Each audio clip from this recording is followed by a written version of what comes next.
la formation et de la biographie. DIFAOP, pardon, Centre d'action régional pour le développement rural des départements des eaux et forêts. De 2021 à 2022, c'est un expert pour le cadre harmonisé, donc suivi sécurité alimentaire nutritionnelle dans l'évaluation de l'impact du COVID. Et ça, c'est au niveau du centre régional Agrimet, CRA, couplé avec le CILS, qui est le comité permanent inter-État de lutte contre la sécheresse dans le Sahel. Alors,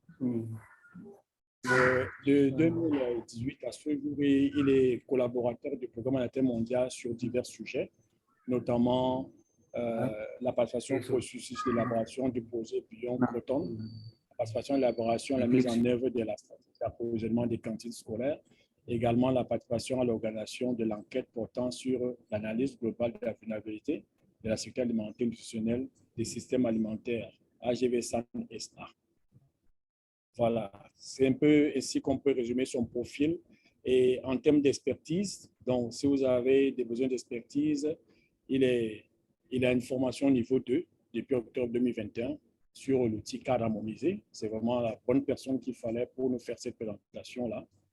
Et il a également une maîtrise du modèle SARA, H et O, des simulations de croissance des cultures. Il a été formé à Niamey.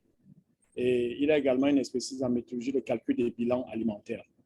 Donc, Monsieur Dédé Dominique, notre orateur d'aujourd'hui, voilà un peu brièvement présenter son profil. Et sans plus tarder, on va lui laisser la parole pour qu'il délivre son message. Mais peut-être avant qu'il ne commence, je voudrais simplement prier ceux qui ont leur micro ouvert de bien vouloir les fermer et de fermer également les vidéos parce que souvent ça complique la communication. Je voudrais aussi humblement présenter mes excuses si entre-temps je ne serai pas proche de l'appareil parce qu'il doit rattraper une réunion vers 15h, mais je suppose qu'avant ça on aurait déjà fini. Parce que souvent les sessions durent entre 1h30 et 2h30. Je crois qu'on pourrait être dans les délais. Alors, si vous le permettez, nous allons donc démarrer. S'il y a des questions, veuillez lever la main. Je vais le voir au niveau de l'écran. On va donner la parole, mais ça, ce sera lorsqu'on va lancer le débat. Est-ce qu'il y a des questions? Oui, docteur. Docteur, oui, je voudrais informer du pré-test, du lien du pré-test qui est déjà mis dans le chat. Vous voudriez insister dessus? OK, merci beaucoup. OK, voilà. De coutume, on a l'habitude de demander aux participants de remplir un pré-test. Allez juste dans le chat, la partie discussion de l'écran là. Il y a un lien, vous cliquez dessus. Il y a 5 petites questions. Répondez à ces questions-là. Ça prend à peine 45 secondes pendant que M. Dédé est en train de démarrer la présentation. On va faire le même exercice à la fin. Ça nous permet de voir tout de suite l'extrait, c'est-à-dire le output qu'on a tiré de cette présentation qui vous a été proposée. Merci beaucoup pour votre compréhension et pour votre application. Alors, mon cher Dominique, tu as la parole. OK.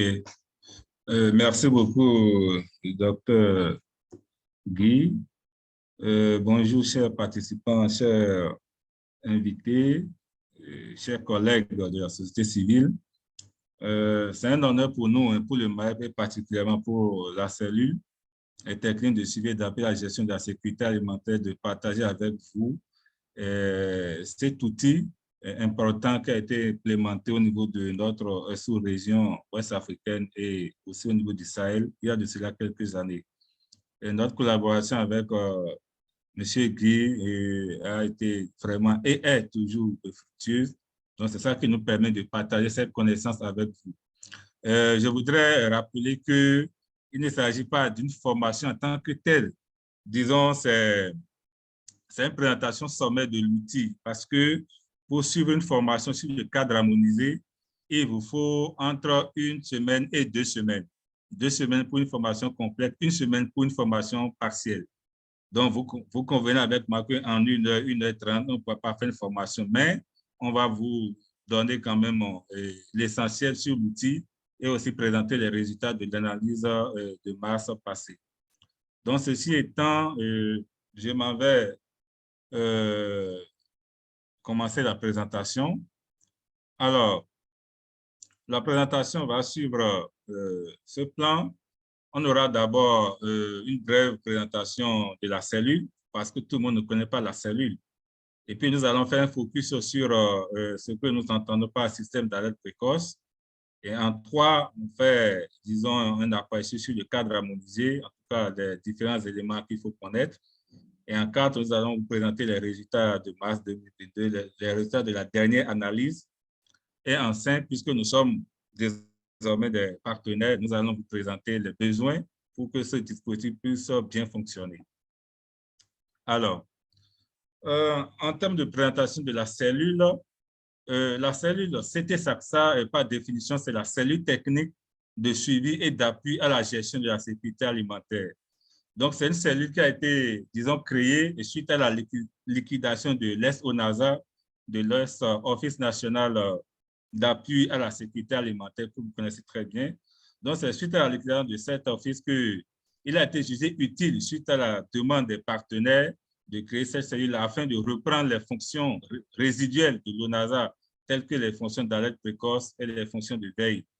Donc, cette cellule a été créée pas un décret, excusez-moi, ce n'est pas un arrêté que ça a été créé depuis 2017 et a été logé, disons, sous le ministère de l'Agriculture, de l'Élevage et de la Pêche. Alors, quelle est la mission de cette cellule? Retenez simplement que cette mission, ça rime à la définition de la sécurité alimentaire. Donc, la mission, c'est de contribuer à garantir la sécurité alimentaire à tous, à tout moment et en tout lieu au Bénin. Donc, c'est un peu ce que l'ES-ONASA faisait. Donc, la cellule a repris un peu, disons, les attributions de cet office qui avait été liquidé entre-temps. Alors, de façon spécifique, qu'est-ce que la cellule fait? Et la cellule, je vais vous donner quelques attributions de la cellule. Les attributions ne sont pas exhaustives et je ne peux pas tout présenter. Mais permettez-moi de vous dire que la cellule suit l'évolution de la production et domestique et évaluer les perspectives. En termes simples, c'est que la cellule suit le déroulement de la campagne agricole. Depuis, disons, le début de la campagne jusqu'à la fin, ce qui lui permet d'évaluer, disons, les disponibilités en produits alimentaires et de faire des projections sur les perspectives pour l'année qui suit, c'est-à-dire l'année N+1. Cette cellule aussi suit un système d'information sur les marchés et qui permet de suivre un peu les prix et les flux des différents produits au niveau de nos marchés. Actuellement, la cellule suit 65 marchés, dont 50 marchés agricoles et 15 marchés à bétail. Donc, pour un total de 65 marchés que la cellule suit à travers son système d'information sur les marchés et qui permet quand même de renseigner beaucoup d'informations, notamment sur les prix, surtout en cette période où les prix ne font que grimper. Et si vous venez à la cellule, vous voulez les prix des denrées de base, je crois que la cellule est en mesure de vous donner ces prix, de donner aussi les tendances par rapport aux prévisions pour les mois à venir. Alors, la cellule aussi a pour rôle de conseiller le gouvernement dans la formulation et la mise en œuvre de la politique des stratégies de sécurité alimentaire, ce qui va de soi, puisque la fonction première de la cellule, c'est d'assurer la sécurité alimentaire. Et le bras opérationnel du gouvernement en matière de conseil et en matière de prévention ou de gestion des crises alimentaires, c'est la cellule qui assure ça. Alors, la cellule aussi identifie et analyse les zones à risque et les populations en insécurité alimentaire à travers l'outil justement qui nous réunit aujourd'hui, à travers l'outil cadre harmonisé. Ça nous permet de faire une cartographie de l'insécurité alimentaire au plan national pendant les 2 périodes projetées et puis la période courante. Alors, je l'ai déjà dit, ça permet d'alerter le gouvernement à travers un tableau de bord que nous tenons, qui contient beaucoup d'indicateurs, comme vous le savez, en matière de sécurité alimentaire. Il y a beaucoup d'indicateurs que nous suivons et on voit un peu l'évolution de ces indicateurs dans le temps pour voir est-ce que éventuellement il y a des risques de survenance, de choc, ou bien de pénurie alimentaire, ou bien de crise alimentaire, afin de pouvoir donner l'alerte, c'est le rôle, et permettre au gouvernement de prendre des mesures idoines, d'anticiper sur ces mesures-là, afin que ces situations ne se présentent pas. Alors, la cellule contribue également aux réflexions sur la problématique de la résilience. Il y a une unité au sein de la cellule qui s'occupe des questions de résilience pour que, par rapport à nos populations qui font face à des chocs récurrents, connaissez le nord du pays qui fait face à des inondations, même la partie méridionale, vous allez dans la zone du Mono, des communes d'Atier, mais qui font régulièrement face à des problèmes d'inondation. Les problèmes de sécheresse aussi auxquels nous faisons face. La campagne passée, on l'a évalué et il y a de cela quelques 2 semaines, on a remarqué qu'effectivement, la région méridionale était confrontée l'année passée, la campagne 2021-2022, à des pôles de sécheresse qui ont fait qu'au niveau de la partie méridionale, on n'a pas eu, disons, les productions attendues. Donc, toutes ces informations sont analysées, capitalisées par la cellule qui lui permet de faire, disons, des propositions de recommandations pour des actions idoines dans ce sens. Alors, je vous présente de façon schématique, de façon très simple, disons, l'organigramme de la cellule. C'est un organigramme très simple, puisque, comme on l'a dit, c'est une cellule. Ce n'est pas une grosse structure, mais ce qu'elle fait, ça dépasse parfois ce que d'autres directions techniques du ministère de l'Agriculture, même d'autres ministères sectoriels font. Alors, la cellule est composée de trois services que nous appelons unités. Et vous avez le premier, c'est l'unité des marchés et de suivi des flux des produits agricoles. Et c'est ce service-là qui héberge le système d'information sur les marchés. Donc, c'est cette unité qui suit tout ce qui est produits agricoles et le flux des animaux au niveau des marchés à bétail et le prix, et qui régulièrement produit un bulletin. Peut-être si on a le temps, je pourrais vous projeter ce bulletin-là qui produit régulièrement tous les mois un bulletin d'information sur les marchés qui vous renseigne sur tout ce qui s'est passé au niveau des marchés suivis au cours du mois. Vous avez la deuxième unité, celle qui est au centre, qu'on appelle unité de suivi de la vulnérabilité de l'alerte précoce. C'est cette unité-là qui héberge le SAP, le système d'alerte précoce sur la sécurité alimentaire.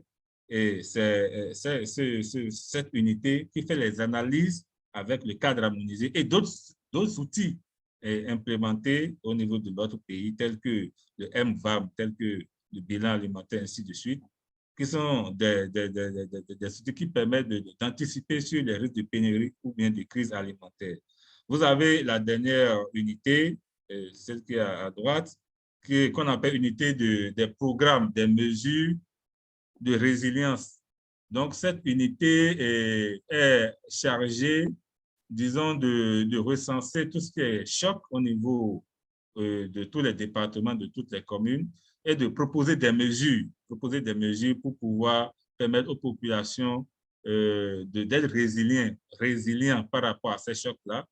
Et même ceux, ou bien ces populations qui sont tombées, disons, dans l'insécurité alimentaire, de leur apporter des solutions. C'est pourquoi cette unité collabore avec les structures en charge des œuvres humanitaires, telles que le PAM et consorts, pour pouvoir coordonner ce que nous appelons un plan de réponse. Et quand la situation est déjà à laquelle il faut apporter une réponse. Donc, la réponse est facilitée à travers cette unité-là. C'est vrai, la cellule elle-même n'apporte pas la réponse puisque nous n'avons pas les moyens pour ça, mais nous coordonnons, disons, la réponse et on facilite la mise en œuvre de ces réponses par rapport aux populations affectées par l'insécurité alimentaire. Alors, en grand 2, nous allons vous parler spécifiquement du système d'alerte précoce, puisque c'est ce système-là qui implémente l'outil cadre harmonisé et qui le met en œuvre 2 fois par an. Donc, c'est ça qui nous réunit. Donc, c'est la substance même de notre rencontre.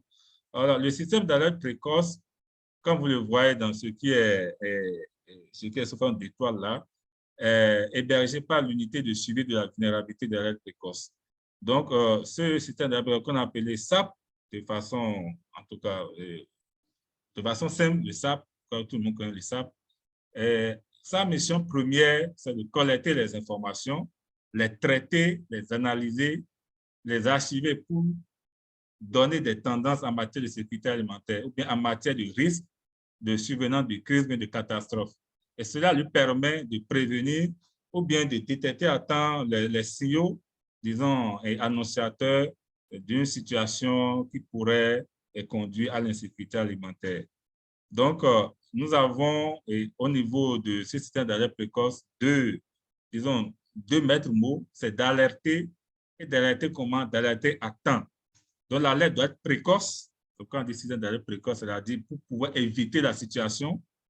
Donc, ça doit être précoce. Donc, il faut le dire à temps pour pouvoir permettre aux gouvernants mais aux autorités de prendre des mesures idoines afin que la situation ne se produise pas, mais la situation n'arrive pas. Et ça concerne plusieurs secteurs, hein, ça, au niveau de l'agriculture, au niveau de la santé, au niveau des aspects socio-économiques, etc. Donc, c'est vraiment une gamme d'informations que ce système d'alerte précoce collecte afin de pouvoir, disons, faire des analyses et prévenir, disons, les crises alimentaires ou bien pénuries alimentaires. Alors, je vous montre un peu comment c'est structuré de façon schématique. Hein. Vous allez voir, le schéma présente, je ne sais pas si je suis en mode diapo. Hein. Je suis en mode diapo.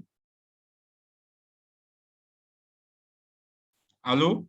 Oui, c'est bon. Oui. Est-ce que je suis en mode diapo? Mais ça, je ne suis pas en mode diapo. Non, tu peux agrandir encore. Vas-y, oui, okay, oui, voilà. là, oui. Voilà. Je n'étais pas en mode diapo. Voilà, donc le système d'alerte précoce, tel que le schéma nous présente, est hébergé par la cellule, la CT-SACSA, qui lui-même dépend, en tout cas du point de vue institutionnel, dépend du secrétariat général de notre ministère, c'est-à-dire le ministère de l'Agriculture et de la Pêche. Vous allez voir que ce système d'alerte précoce collabore avec une panoplie de structures. Vous avez à votre droite tout ce qui est structure dépendant du ministère de l'Agriculture. Vous avez le cabinet du ministre, les autres ministères sectoriels, tels que on collabore avec le ministère de l'Intérieur, le ministère de la Santé, le ministère en charge de l'eau, le ministère en charge, disons, du cadre de vie. En tout cas, pratiquement tous les ministères. Et vous avez aussi d'autres agences au niveau de notre ministère avec lesquelles nous collaborons, pratiquement toutes les structures de direction technique, que ce soit l'INRAB, la BSSA, ou bien les directions techniques thématiques, telles que la direction de la position digitale, etc. Nous collaborons avec tous ces gens-là. Nous collaborons aussi avec le secrétariat permanent du Conseil d'alimentation de la nutrition, le SPCAN, qui est, disons, la structure au plan national qui est chargée de coordonner toutes les interventions en matière d'alimentation et de nutrition, qui est différent de la sécurité alimentaire. Nous collaborons également avec plusieurs projets et programmes qui dépendent soit de notre ministère, le MAEP, ou bien des autres ministères sectoriels. Nous collaborons aussi avec les ANE, tels que les organisations professionnelles agricoles, les ONG. Pourquoi M. Guy est toujours avec nous dans le cadre de nos analyses. Avec les OSC également, puisque je n'ai pas mentionné en tout cas, toutes les structures avec lesquelles nous collaborons. Donc, nous collaborons avec tous ces gens-là pour pouvoir avoir les informations utiles et à temps afin de pouvoir faire cette alerte dont on est en train de parler. Donc, voilà un peu comment on a schématisé, disons, le système d'alerte précoce. Et vous avez à votre extrême gauche les structures aussi au plan, en tout cas, ce que nous appelons les OIG, les organisations intergouvernementales. Nous avons aussi les institutions du système des Nations Unies, ainsi de suite, avec qui nous collaborons, ce que nous appelons les PTF en général. Alors, ceci étant, nous allons vous parler un peu, rentrer dans le vif du sujet en vous parlant du cadre harmonisé. C'est vrai qu'il y a la bande, je ne sais pas si vous voyez ça, du cadre harmonisé. Voilà, c'est ça. On va faire un aperçu sur le cadre harmonisé. Je crois que beaucoup de vous ont déjà entendu parler au moins une fois de ce que nous entendons par cadre harmonisé. Peut-être que vous n'êtes pas allé dans le fond du sujet pour savoir de quoi ça parle, qu'est-ce que ça fait. Mais de façon simple, retenez que le cadre harmonisé, abrégé CH, c'est un outil fédérateur qui permet de faire une analyse pertinente et consensuelle et transparente de la situation alimentaire aiguë. Ça, il faut que je le précise, je n'ai pas mis ça ici, mais c'est la situation alimentaire aiguë et nutritionnelle en situation courante et projetée. Je vais revenir sur les périodes, ce que nous n'entendons pas période courante et période projetée. Je vais revenir dessus dans la suite de mon développement. Donc, cet outil permet de classifier la sévérité de l'insécurité alimentaire nutritionnelle suivant une échelle internationale de classification à travers une approche basée sur des fonctions et des protocoles. En effet, le cadre harmonisé a été dans sa nouvelle version, a été formulé autour de 4 fonctions et un certain nombre de protocoles que je vais vous présenter tout à l'heure. Quelle est alors, disons, la finalité de tout ça? Ça aide à la planification de la réponse aux crises alimentaires et nutritionnelles en s'insérant dans un cycle que nous appelons analyse de l'intervention, planification de l'intervention, mise en œuvre et puis suivi évaluation. Donc, c'est ça, nous avons essayé de schématiser et à votre droite là. Donc, c'est ce cycle-là que le cadre harmonisé essaie de suivre pour pouvoir faire l'analyse de l'insécurité alimentaire, apporter la réponse aux populations qui ont été identifiées, disons, dans une phase sévère de l'insécurité alimentaire et nutritionnelle. Alors,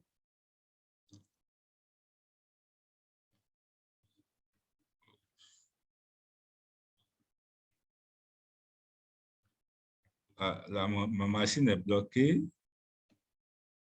Je vais revenir. Le diapo ne change pas? Non, ça ne change pas, c'est bloqué, c'est bloqué. Donc, je vais peut-être enlever et remettre pour voir. Peut-être enlève le mode plein écran, peut-être c'est ce qui fait ça.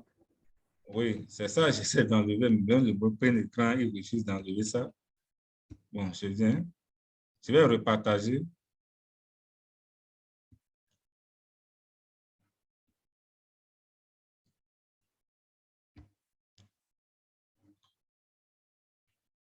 Même chose.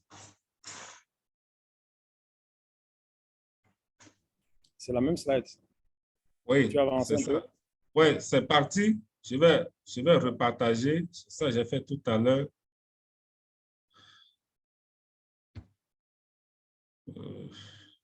Partage. Voilà, là, c'est embêtant. Hein? Bon, je viens.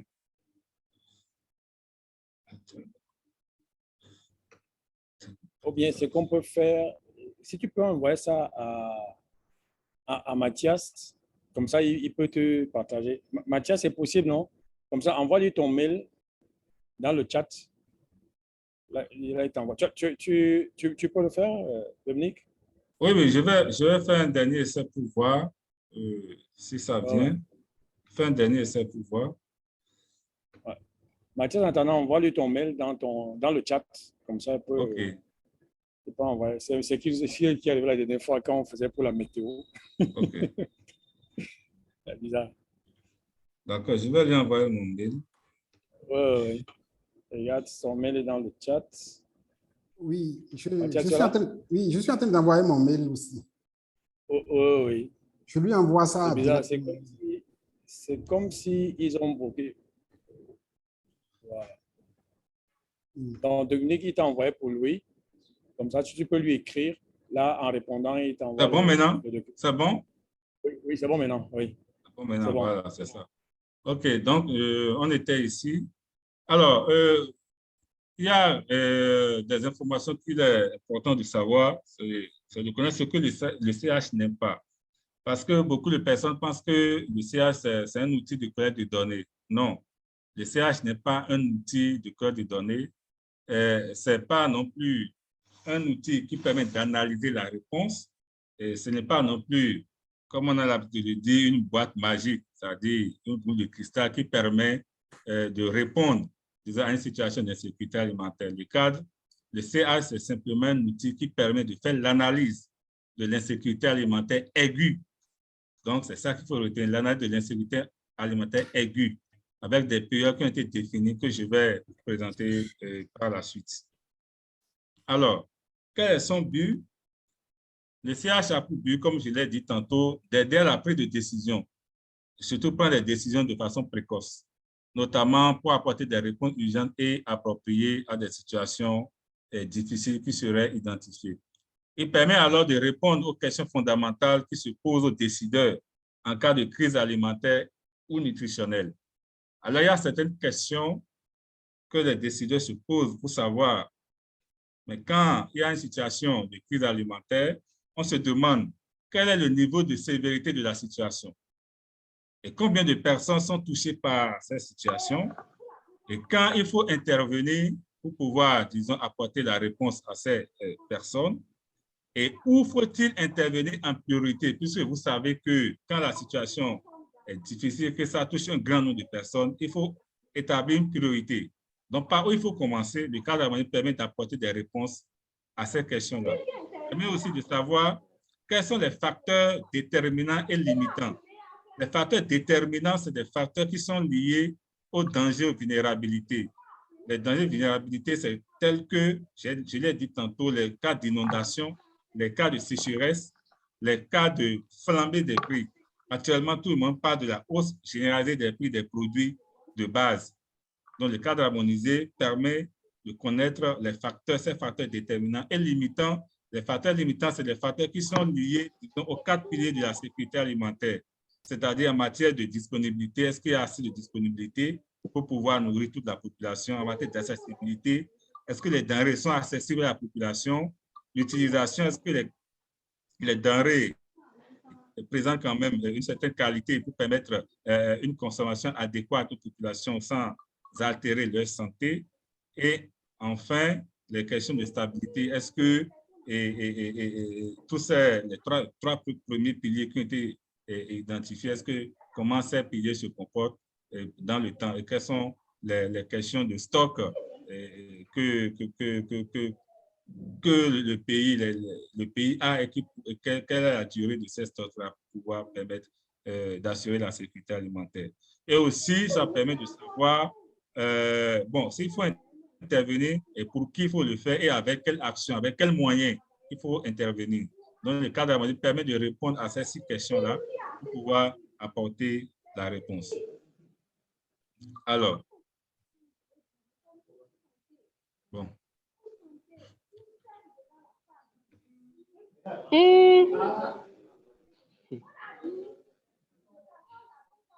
Alors, comment nous menons les activités de cadre harmonisé au niveau de la cellule? Il faut dire que au sein de la cellule, l'unité en charge du système d'alerte précoce, le SAP, assume la coordination d'une cellule que nous appelons la cellule nationale d'analyse du cadre harmonisé, CNA-CH. Donc, c'est cette cellule-là qui comporte tous les ministères sectoriels, en tout cas qui interviennent dans le domaine de la sécurité alimentaire, qui comporte les organisations de la société civile, les ONG, les partenaires au développement, ainsi de suite. Donc, c'est cette cellule-là qui met en œuvre l'outil du cadre harmonisé et qui fait les analyses au plan national.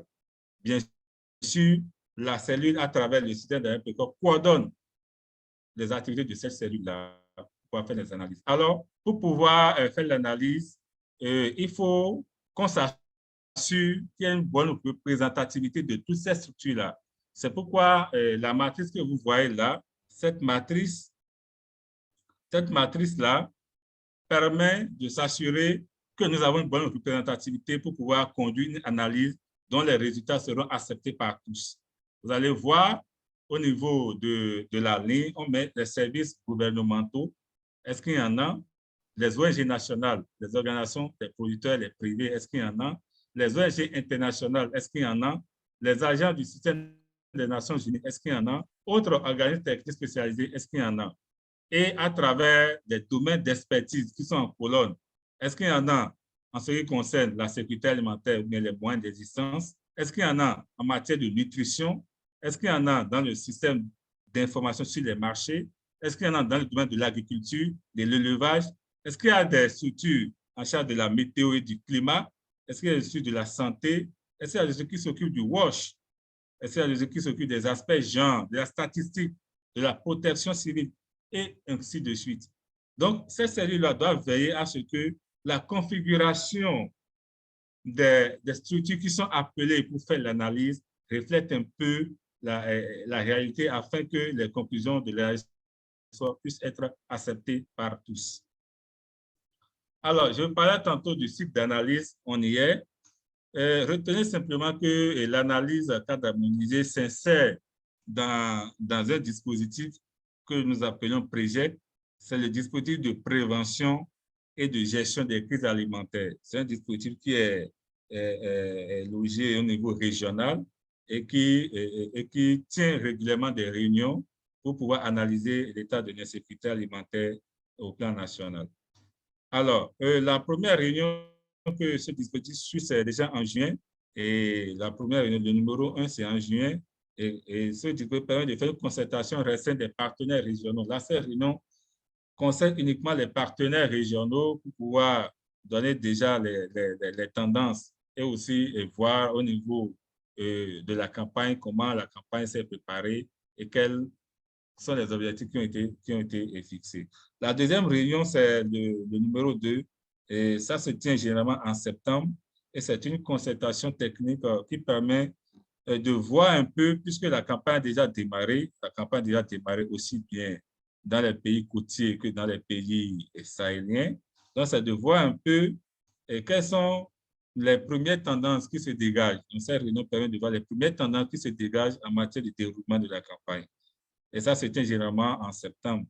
Mais en novembre, on revient encore par rapport à cette réunion-là pour voir un peu quels sont les premiers résultats qu'on peut déjà obtenir. N'oubliez pas que dans les pays côtiers, en novembre, nous avons déjà terminé avec la première récolte, la grande saison, et la deuxième saison a déjà commencé. De voir quels sont les premiers chiffres qu'on peut déjà retenir en matière de production. Bien sûr, c'est des chiffres provisoires, parce que la campagne n'est pas encore terminée. Donc, cette réunion permet d'évaluer tout ça et de voir dans quel sens va la campagne. Il y a une troisième réunion qui est organisée en décembre. C'est une réunion restreinte également du réseau de prévention des crises alimentaires. Et les résultats que nous avons obtenus en novembre se présentent à ce réseau-là, qui est un regroupement de structures partenaires, mais à un certain niveau. Donc, eux, ils analysent un peu ces résultats provisoires qui ont été obtenus afin de voir quelles sont les dispositions à prendre pour pouvoir corriger le tir si éventuellement la campagne était menacée. Alors, nous avons la 5e réunion qui se tient en mars de l'année N+1, puisqu'on a déjà fini, on est déjà à décembre, on a entamé janvier de l'année N+ de l'année suivante. Donc, en mars, on a une autre concertation qui permet de voir les résultats, puisqu'on a déjà terminé la campagne, puisque en mars, normalement, tous les pays auraient déjà terminé la campagne. Donc, ça permet d'avoir les résultats définitifs de la campagne et de les valider. Donc, ça permet de valider les résultats de la campagne et de se projeter pour la campagne N+1 qui est en train de démarrer déjà en mars, notamment pour les pays côtiers. Alors, en avril, il y a une dernière réunion qui se tient qui permet de valider tout ce qui a été obtenu au cours de la campagne N. Donc, les résultats définitifs qui ont été présentés en mars sont validés en avril et c'est ça qui est publié partout. Ça devient des résultats définitifs. Alors, le CA s'insère dans ce cycle-là puisque le CA se tient 2 fois dans l'année. 2 fois dans l'année. Vous allez voir, on tient une première session du CH en octobre ou bien novembre. Généralement, ça s'étend des 2 mois, octobre-novembre. On tient une première session du CH. Et la deuxième session, ça se tient en février-mars. Alors, la session de novembre et octobre-novembre, ça permet d'analyser la sécurité alimentaire pendant les périodes de octobre, novembre, décembre, puisque l'insécurité alimentaire, je l'ai dit, le CH l'analyse pendant la période aiguë. La période aiguë définie par le CH, c'est des périodes de 3 mois. Donc, la période courante, quand l'analyse se tient en novembre, novembre, c'est général pour les pays sahéliens, mais pour nous, les pays côtiers, c'est en octobre que ça se fait. Et ces résultats sont valables pour la période d'octobre, novembre et décembre. 3 mois. Ça ne dépasse pas 3 mois. C'est pourquoi c'est aigu. Ça voit l'insécurité alimentaire aiguë. Pour la période courante, c'est ça nous appelons période courante, les 3 mois là. Et on fait une projection pour quel serait un peu l'état de l'insécurité alimentaire l'année qui va suivre, en année N+1. Et l'année +1, on se focalise sur la période de soudure, en général dans la région, c'est-à-dire la période de juin, juillet, août, qui correspond en général dans la période de soudure, à la période de soudure dans la région. Donc, l'analyse qui a été faite en octobre couvre la période de octobre, novembre, décembre de l'année N et fait la projection en année N+1 pour la période de soudure, juin, juillet, août de l'année N+1. Donc, l'analyse de novembre, de octobre, voilà les périodes que ça couvre. Mais l'analyse de mars, lui, est faite effectivement en mars ou bien en février, mais couvre les périodes de mars, avril, mai. Pour la période courante, c'est-à-dire la période que nous appelons actuelle, la période courante, mars, avril, mai, et fait aussi la projection pour la même période, juin, juillet, août. En un mot, la période projetée ne change pas, quelle que soit la période où l'analyse se tient. La période projetée, c'est toujours juin, juillet, août de l'année N+1 qui correspond à la période de soudure en général au niveau de la région. Donc, voilà un peu comment l'analyse s'insère dans ce cycle-là. Et les résultats de l'analyse de novembre et d'octobre sont présentés en novembre au cours de la réunion 3. Et les résultats de mars, même de février, sont présentés en mars au cours de la réunion 5 au niveau du cycle. Et c'est comme ça que ça fonctionne. Alors, quelles sont alors les bases du processus du CH? Le CH définit quelques bases pour pouvoir analyser, disons, l'insécurité alimentaire. Comme je l'ai dit, c'est l'insécurité alimentaire aiguë, c'est-à-dire l'insécurité alimentaire conjoncturelle. C'est ça que le CH analyse. Ça permet aussi de définir la malnutrition aiguë. Ça rime aussi avec l'insécurité alimentaire aiguë. Ainsi de suite, les objectifs d'intervention, c'est les objectifs à court terme pour pouvoir prévenir ou bien atténuer les effets de la sévérité des crises alimentaires ou nutritionnelles qui peuvent conduire à une détérioration des moyens d'existence, bien des pertes de vie humaines. Et ça permet aussi de classifier la sévérité de l'insécurité alimentaire en 5 phases. Les 5 phases que je m'en vais vous citer rapidement. Et vous avez la phase minimale, c'est la couleur verte, qu'on appelle phase minimale, mais phase aucune. Et dans la nomenclature classique de la sécurité alimentaire, cette phase-là correspond à ce que nous appelons la phase de sécurité alimentaire. Quand quelqu'un est en phase 1, la personne est en phase de sécurité alimentaire, il n'y a pas de problème majeur. Vous avez la phase 2, bon, la couleur ne sort pas très bien, mais c'est couleur jaune. Et c'est cette phase que nous appelons la phase sous pression. Et cette phase, dans la classification, par exemple, du PAM de l'insécurité alimentaire, cette phase sous pression correspond à la phase de sécurité alimentaire limite. C'est-à-dire, ces gens-là, quand on dit que quelqu'un est en phase sous pression, donc la personne est en sécurité alimentaire limite. Ça veut dire quoi? La personne n'est pas en insécurité alimentaire, mais c'est limite. Quand il y aura un petit choc, cette personne va tomber en insécurité alimentaire. Donc, c'est quelle limite? Donc, c'est ça qu'on appelle sous pression. La couleur qui suit, c'est la couleur orange, c'est la phase crise, phase 3 du CH. Et là, on est en train d'aller déjà dans les phases d'insécurité alimentaire. La phase 3 correspond, dans la classification, par exemple, du PAM, à la phase à l'insécurité alimentaire modérée. Quand la personne dit que la personne est en crise, donc la personne est en insécurité alimentaire modérée. Et les deux autres phases, la phase 4, couleur rouge, et la phase 5, couleur rouge sang, et qui correspondent à des phases urgence et catastrophe, bien famine, ces deux phases correspondent dans la classification du PAM à l'insécurité alimentaire sévère. Donc, quand quelqu'un a été identifié en phase urgence, phase 4, ou bien en phase catastrophe, ou bien famine, phase 5, donc, retenez que cette personne est en insécurité alimentaire sévère et nécessite des interventions tout de suite pour ne pas aller vers la mort. Donc, voilà un peu les phases. Ces phases-là, ces phases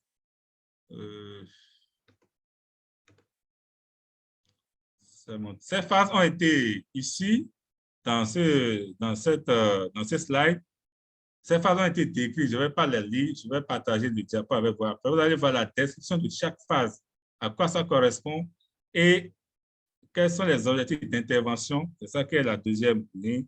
Par rapport à chaque phase, quand la personne est identifiée dans cette phase, qu'est-ce qu'il faut lui faire, qu'est-ce qu'il faut lui apporter. C'est ça que vous allez dans la deuxième ligne pour ce qui concerne les 4 phases de la détection. C'est là, vous allez lire ça quand je vais vous partager le PowerPoint. Alors, je disais tantôt que le CH est articulé autour de 4 fonctions et des protocoles. Et chaque fonction en tout cas, contient un certain nombre de protocoles. Nous avons la fonction 1, que nous avons appelée, mais que nous appelons construction du consensus technique. Et dans cette fonction, nous avons 2 protocoles. Dans la fonction 2, classification de la sévérité et des facteurs déterminants, là, vous avez 6 protocoles qui permettent de faire l'analyse. La fonction 3, communication des résultats du CH pour action, vous avez là 3 protocoles qui permettent de faire l'analyse. Et la dernière fonction, assurance qualité et rigueur de l'analyse, vous avez également là 3 protocoles qui permettent de faire l'analyse. Ces protocoles ont été identifiés et retenus par le comité technique du CH pour pouvoir permettre de faire l'analyse. Je ne vais pas vous lire tous ces protocoles. Et quand vous aurez le manuel, vous allez lire tous ces protocoles et ce qu'il y a dedans, ce que ça veut dire. Alors, en plus de ces fonctions et protocoles, le CH a identifié ce que nous appelons des protocoles spéciaux. C'est-à-dire, quand vous voyez tous ces protocoles-là, il y a des situations que le CH n'arrive pas à analyser en utilisant ces protocoles-là. Donc, pour ce faire, le CH, le comité technique, a dû développer d'autres protocoles qu'on appelle des protocoles spéciaux pour pouvoir analyser ces situations. Alors, de quelle situation s'agit-il? Il s'agit premièrement de la classification de la famine. Évidemment, pour classifier la famine, on ne se lève pas du jour au lendemain pour dire que telle zone est en famine et telle commune en famine. Non. Il faut vraiment des conditionnalités. Donc, le protocole a répertorié tout ce qu'il faut comme condition pour pouvoir dire que la zone est en famine et comment il faut conduire l'analyse si on pressent que la zone-là est en famine et comment il faut tirer les conclusions. Il y a un protocole spécial qui a été identifié et qui permet de faire la classification de la famine. Deuxième situation que les autres protocoles ne peuvent pas analyser, c'est les zones d'accès limité ou bien les zones inaccessibles. Et ce protocole a été défini surtout dans le contexte des pays sahéliens où, comme vous le savez bien, le djihadisme prend de jour en jour d'ampleur, où il y a des conflits, des attaques armées partout au niveau de ces pays-là et qui s'est déjà exporté au niveau des pays côtiers. N'oubliez pas, le nord du Bénin est actuellement confronté à cette situation d'insécurité civile. Vous avez le nord du Togo, de la Côte d'Ivoire, pratiquement tous les pays côtiers, le nord de ces pays-là, confrontés à cette situation d'insécurité civile. Mais comment il faut faire pour analyser l'insécurité alimentaire dans ces zones? Donc, il faut un protocole spécial pour pouvoir collecter les données et analyser la situation. On ne va pas laisser ces zones-là à leur propre compte. Donc, il faut aller, comment il faut faire, collecter les données, les analyser et apporter la réponse. Donc, il y a un protocole spécial qui a été dédié à cela. Troisième situation particulière où il faut aller faire, disons, l'analyse de l'insécurité alimentaire, c'est la classification des groupes de ménage. Les groupes de ménage, c'est des groupes plus ou moins homogènes qui, pour une situation, pour une autre, se trouvent dans une situation difficile. C'est par exemple les réfugiés. Les réfugiés qui se sont déplacés, mais comment il faut les analyser? Parce que ces personnes sont dans une situation difficile et les situations qu'ils vivent, il faut aller les connaître, ces populations, afin d'apporter la réponse. Donc, il y a un protocole qui a été dédié à cela, ou bien les personnes déplacées internes. Dans les pays sahéliens, il y en a plein. Il y a des personnes à cause de l'insécurité qui se déplacent, qui vont d'une contrée à l'autre. Donc, comment il faut prendre en compte ces populations dans les analyses? Donc, il y a un protocole spécial qui a été dédié à cela, afin de pouvoir la sécurité de sécurité alimentaire de ces groupes de ménages. Vous avez un dernier protocole spécial qui a été développé. Il y a quelqu'un qui a ouvert son micro. Veuillez couper vos micros, s'il vous plaît. En dehors, même facilitateur.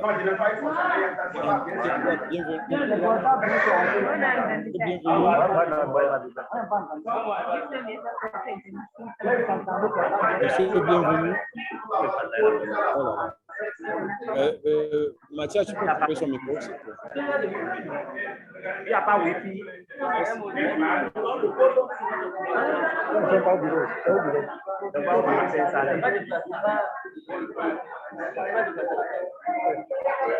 Mathias, tu peux couper son micro.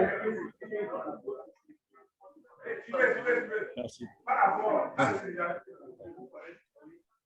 Bon, ok, je continue. Merci.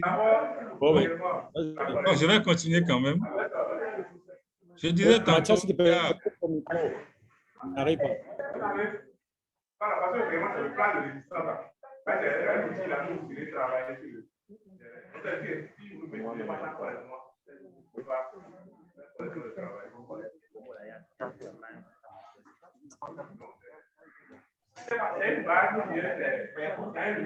Monsieur, bienvenue.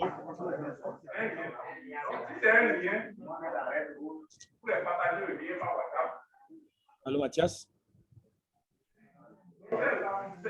Oui, docteur, je suis en train de le faire. OK. Oui, s'il te plaît. OK, je disais tantôt, le quatrième protocole spécial qui a été conçu, c'est l'intégration du genre dans les analyses du CH, puisque, comme vous le savez bien, actuellement, vous ne pouvez pas développer un projet sans inclure le genre. Et vous ne pouvez pas développer un programme sans y inclure le genre.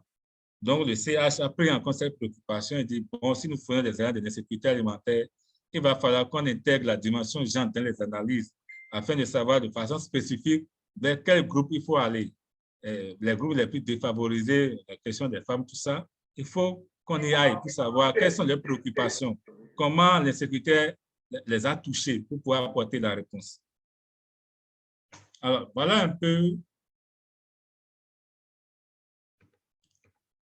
les protocoles, disons, spéciaux qui ont été définis et après les 4 fonctions qui permettent de faire l'analyse. Donc, ces protocoles ont leur méthodologie pour pouvoir connaître l'analyse jusqu'à arriver à la classification de l'insécurité alimentaire. Alors, quelles sont alors les étapes qu'il faut suivre pour pouvoir faire cette analyse? Retenez qu'il y a essentiellement 5 étapes, essentiellement, qu'il faut retenir. Alors, la première étape, c'est de faire... La première étape, c'est de faire ce que nous appelons l'inventaire des données au 3e niveau administratif. L'inventaire des données, c'est quoi? Quels sont les indicateurs disponibles? Je vais revenir sur ces indicateurs-là. Où est-ce qu'on peut les trouver et combien ces indicateurs sont? Au 3e niveau administratif, pour notre cas, pour le cas du Bénin, c'est le niveau commune. Et le niveau 0 correspondant au pays, c'est-à-dire le niveau national, le niveau 2, c'est le département, et le niveau, excusez-moi, le niveau 0, c'est le niveau national, ce qui correspond au niveau administratif 1. Donc, le niveau 2, c'est le niveau département, ce qui correspond au niveau administratif 1, 2, excusez-moi, et le niveau 3, c'est le niveau commune qui correspond au niveau administratif 3. Donc, voilà, donc c'est le niveau national, niveau département, niveau commune. Voilà, c'est comme ça qu'il faut comprendre ça. Et deuxième étape, c'est de faire une analyse des preuves et attribuer ce que nous appelons des scores de fiabilité. Donc, les preuves, c'est les données. C'est la même chose, c'est les données. Donc, il faut maintenant l'analyse de chaque donnée et suivant la méthodologie qui a été retenue pour faire l'analyse de chaque donnée, on suit ça rigoureusement et on attribue ce que nous appelons des scores pour voir est-ce que la donnée, est-ce que c'est fiable, est-ce que nous pouvons utiliser cette donnée-là, ou bien est-ce que cette donnée, on va la mettre de côté. Il y a des scores qui ont été définis dans le manuel, vous allez voir, que ce soit fiabilité 1, fiabilité 2, fiabilité 3, qu'il qu'il faut utiliser pour pouvoir conduire l'analyse. Troisième étape, c'est la classification de l'insécurité alimentaire en situation actuelle et projetée. Donc, la troisième étape permet de faire la classification suivant les 5 phases que j'ai décrites tantôt en situation actuelle, c'est-à-dire en période courante, qui correspond aux périodes que j'ai définies tout à l'heure. Par exemple, ce que nous avons fait la fois passée, la période courante, c'est mars, avril, mai, et la période projetée, c'est juin, juillet, août de cette année. Et la quatrième étape, c'est faire une estimation des populations. On arrive, sur la base des indicateurs que nous avons utilisés, à faire une estimation des populations qui se trouvent en insécurité alimentaire. Et cette estimation se fait par phase, puisque forcément, l'analyse aboutit à la classification de l'insécurité alimentaire suivant les 5 phases qui ont été identifiées par le CH. Donc, au niveau de chaque phase, on arrive à estimer le nombre de personnes qui se trouvent dans cette phase. Donc, de la phase 1 jusqu'à la phase 5, la méthode permet de faire estimation de la population. Et la dernière étape, l'étape 5, c'est de produire une carte que je vais vous présenter tout à l'heure quand je vais présenter les résultats du Bénin et de donner les résultats de façon globale par rapport à l'analyse. Alors, parlant de preuves, je voudrais quand même vous montrer quelles sont les données que nous utilisons pour faire l'analyse. Retenez que l'analyse CH utilise 2 groupes de données. 2 groupes de données. Il y a le premier groupe qu'on appelle les résultats de la sécurité alimentaire, les résultats de la sécurité alimentaire. Et le deuxième groupe, c'est ce que nous appelons les facteurs contributifs. Maintenant, quand nous prenons les résultats de la sécurité alimentaire, là, nous avons 2 résultats. Le premier, c'est les résultats primaires. C'est ça que vous avez devant l'écran. C'est ça qu'on appelle les résultats primaires. Parce que ce sont ces résultats-là qui définissent même l'état d'insécurité alimentaire au niveau de nos ménages. Et dans ces résultats primaires, nous avons 2 indicateurs, disons indicateurs globaux, je vais dire, 2 indicateurs globaux que nous appelons les résultats même. Nous avons le premier, c'est la consommation alimentaire, qui est un résultat primaire. Le deuxième, c'est l'évolution des moyens des gens, qui est aussi un résultat primaire. Donc, dans les résultats primaires, nous avons 2, consommation alimentaire et évolution des moyens d'existence. Et si vous prenez le premier résultat primaire, la consommation alimentaire, vous avez 5 indicateurs qui sont dedans. Ça, c'est les indicateurs.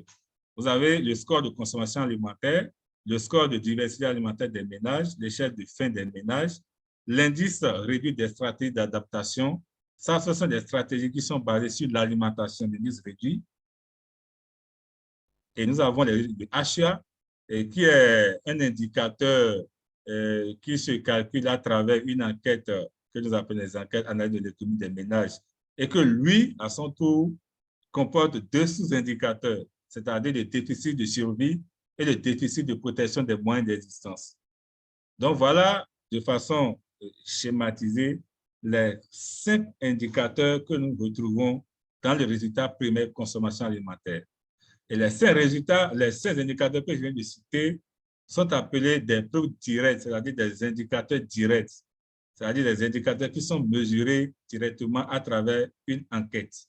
Donc, ce n'est qu'une enquête qui permet de mesurer, de calculer ces indicateurs. Mais à ma droite, au niveau de 3e colonne, on a mis preuves indirectes. Et toujours dans la consommation alimentaire, nous avons là une preuve indirecte que nous appelons proxy calorique. Évidemment, cet indicateur, c'est un indicateur qui est calculé à partir des résultats de la campagne, notamment les résultats de production. Nous avons ajouté après le vocable intégré pour prendre en compte d'autres dimensions afin de pouvoir avoir un proxy qui est une énergie, c'est-à-dire la consommation en énergie et par tête d'habitant et par an. C'est ça ce que ça définit. Donc, on a mis intégré parce qu'on a inclus d'autres aspects de l'insécurité alimentaire dedans dans le calcul.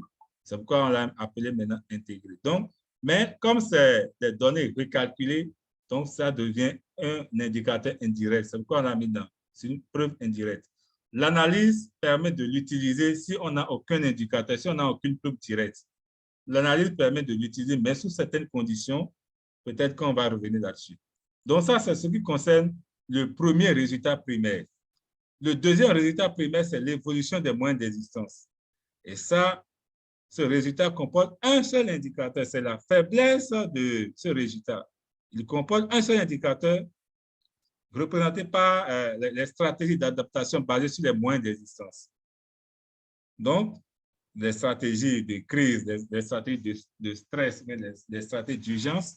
Donc, c'est cet indicateur qui permet de les calculer. Donc, voilà les deux résultats primaires au niveau du CH. Alors, si on continue, nous aboutissons aux résultats secondaires. Et là, nous avons également deux résultats là. Nous avons l'état nutritionnel et la mortalité. Au niveau de l'état nutritionnel, c'est les indicateurs de nutrition tels que la prévalence de la malnutrition aiguë, puisque c'est ça qu'on traite, avec les indices poids pour taille. Nous avons l'indice de masse corporelle, l'IMC, qui est mesuré au niveau des femmes. Donc, nous avons ces deux indicateurs directs qui sont mesurés au niveau de l'état nutritionnel par rapport aux résultats secondaires, le premier état nutritionnel. Et toujours par rapport à l'état nutritionnel, dans ma droite, vous avez le premier brachial. Mais lui, il a été identifié comme un indicateur indirect. Il a été, disons, répété comme un indicateur indirect parce qu'il ne permet pas d'apprécier véritablement la situation nutritionnelle au niveau de la population. Alors, au niveau de la mortalité, qui est le deuxième résultat, nous avons également là deux indicateurs. Nous avons le taux brut de mortalité, TBM, et nous avons le taux de mortalité des enfants de moins de 5 ans. Donc, voilà ce que nous appelons les résultats du cadre harmonisé, avec les indicateurs de chaque résultat. Et c'est ça le premier groupe d'indicateurs que nous utilisons, dont j'ai parlé. Avec ces indicateurs, vous pouvez faire une analyse du CH. Mais ça ne suffit pas. Ça ne suffit pas parce qu'il nous faut d'autres indicateurs que nous appelons des facteurs contributifs, c'est-à-dire des indicateurs qui expliquent mieux la situation, qu'on appelle des facteurs contributifs que je n'ai pas répertoriés ici parce que j'avais déjà parlé de ça. Ces facteurs contributifs sont identifiés au niveau de ce que j'ai appelé tout à l'heure les dangers et les vulnérabilités et les 4 piliers de la sécurité alimentaire. Donc, c'est au niveau de ces piliers, 4 piliers au niveau des dangers et vulnérabilités qu'on identifie des indicateurs dans ces domaines-là pour pouvoir, disons, mieux expliquer les résultats d'enquête. Parce que tout ce que j'ai projeté ici, c'est les résultats d'enquête qui donnent ça. L'autre, ça peut être des rapports de mission, ça peut être une enquête rapide, ça peut être une étude qui a été faite par une ONG. Donc, c'est des facteurs contributifs qui permettent de mieux expliquer, disons, les indicateurs qui ont été mesurés à travers une enquête formelle avec une méthodologie bien rigoureuse. Alors, nous avons utilisé cette méthodologie plusieurs fois déjà et la dernière fois que nous l'avons utilisée, c'est en mars passé, où nous avons fait l'analyse de l'insécurité alimentaire au niveau du Bénin. Et cette analyse a été conduite au niveau des 77 communes du Bénin et a permis d'avoir les résultats que vous voyez affichés sur l'écran. Alors, nous avons de façon globale, en situation courante, c'est-à-dire pour la période de mars à mai 2022, il y a 11 communes qui ont été identifiées en situation de crise, c'est-à-dire une situation d'insécurité alimentaire modérée. Il s'agit des communes d'Aplakwe, Plekame, Lalo, Tobikin, Dobo, Tchakotome, Atime, Tofo, Alada, Basila et Kraswe. Pour ceux qui connaissent ces communes, vous pouvez imaginer quels sont les facteurs qui ont expliqué le fait que ces communes se retrouvent en situation de crise pendant la période de mars à mai. On tend vers la période déjà, on est déjà vers fin mai. Mais en situation projetée en juin, juillet ou 2022, on aura une commune, puisque la période n'est pas encore arrivée, on aura une commune qui serait en message conditionnel, ça reste à être confirmé, en situation de crise, c'est la commune de Basila. D'après les indicateurs que nous avons utilisés, il a été retenu que cette commune va se maintenir en situation de crise, en tout cas en période projetée en juin ou 2022. Alors, nous avons identifié 41 communes en phase sous pression Sous pression, c'est sécurité alimentaire limite, tel que je l'ai dit, 48 communes. En situation courante, c'est 48 communes. Et pendant la période priorité, juin à août 2022, c'est 32. Ces communes vont baisser de 41 à 32 parce qu'en période priorité, et vous savez qu'au sud du Bénin, c'est la période d'abondance. C'est au nord que nous avons la situation de soudure, mais au sud du pays, c'est la période d'abondance. Donc, beaucoup de communes ont, disons, la possibilité de se servir des récoltes de la grande saison pour pouvoir améliorer leur consommation alimentaire. Donc, c'est pourquoi les communes sont passées de 41 à 32. En termes de population, comme je vous l'ai dit, l'outil permet d'estimer le nombre de personnes qui seraient dans chaque phase. Alors, en termes de population, le CH dit que si moi, je dois faire des interventions, je ne peux pas faire des interventions pour tout le monde, mais je fais des interventions pour des populations, des personnes qui ont été identifiées à partir de la phase 3, c'est-à-dire à partir de la phase crise jusqu'à la phase famine. Donc, les phases 3, 4 et 5, c'est pour ces personnes-là que moi, je peux faire des interventions, qui est normal, puisque les autres sont quand même dans une situation un peu plus réduisante. La phase minimale, il n'y a pas de problème majeur, il n'y a pratiquement pas de problème. La phase 2, c'est sécurité alimentaire limite, c'est vrai, il faut surveiller ces populations, mais pour le moment, ils ne sont pas encore confrontés à la situation. Dans la partie de la phase 3, crise, il faut commencer par intervenir. Crise, phase 3. Urgence, phase 4. Famine, phase 5, il faut intervenir immédiatement. Donc, le CH recommande qu'à partir de la phase 3 à 5, qu'on puisse faire des interventions. C'est pourquoi, généralement, quand on prend les résultats, ce sont des populations qui ont été identifiées depuis la phase 3 à la phase 5. On fait la somme et on présente. Donc, pour le Bénin, de la phase 3 à la phase 5, nous avons pu identifier 1 225 957 personnes, ce qui fait à peu près 9,49% de la population du Bénin en 2022, qui est évaluée à 12 millions de personnes en 2022. Ça, c'est pour la période actuelle que nous vivons, mars à mai.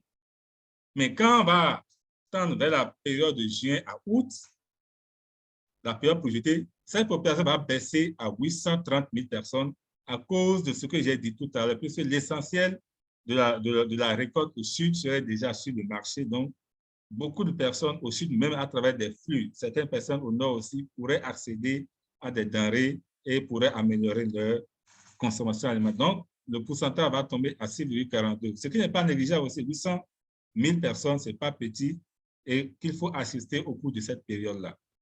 Alors, pour la phase minimale,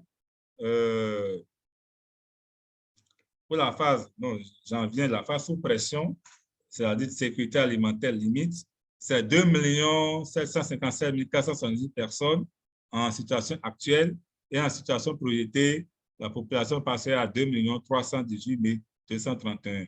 Pour ces personnes, c'est de surveiller leur situation alimentaire, renforcer un peu leur résilience pour que ces personnes-là ne basculent pas en phase crise si éventuellement il y avait un petit choc qui les frappait. Donc, il faut les surveiller, ces populations.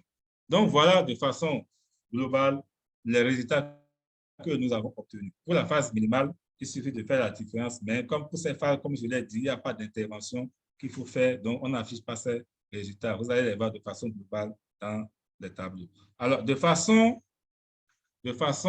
cartographique, voilà comment se présente la situation. Voilà un peu la carte du Bénin. En période courante, période actuelle, qui prend fin à la fin de ce mois-là. Voilà, là où c'est jaune, comme je l'ai dit, c'est la phase sous pression. Là où c'est vert, c'est la phase minimale. Là où c'est orange, c'est la phase crise. Fort heureusement, au Bénin, on n'a jamais identifié une commune en phase urgence ou bien en phase famine ou catastrophe. Il n'y en a pas, fort heureusement.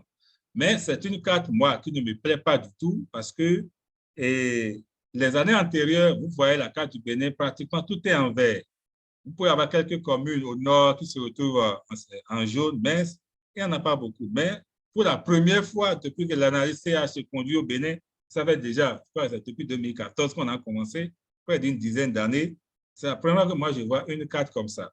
Même les communes en crise, pour mémoire d'homme, je crois qu'on n'en a jamais identifié des communes en crise au Bénin. Donc, c'est pour vous dire que la situation de la COVID-19 a beaucoup contribué à dégrader la résilience des populations et à mettre à mal leurs moyens d'existence, à diminuer leur consommation alimentaire. Si vous voyez les résultats de l'analyse globale de la vulnérabilité de la sécurité alimentaire et nutritionnelle des systèmes alimentaires, vous voyez les indicateurs de consommation alimentaire, le score de diversité alimentaire, c'est des indicateurs qui sont complètement dégradés. Ces indicateurs qui, pour la plupart, sont dans le rouge. Donc, vous voyez, donc, c'est pour la première fois, je vois ça, mais c'est la réalité, c'est ce que l'analyse donne et c'est ça que nous avons affiché. En situation projetée, la carte qui est à droite, bon, la situation est un peu plus réduisante, mais vous voyez, c'est une seule commune qui est en crise, Basila, mais il y a beaucoup de communes aussi qui se retrouvent en situation de sous-pression en jaune.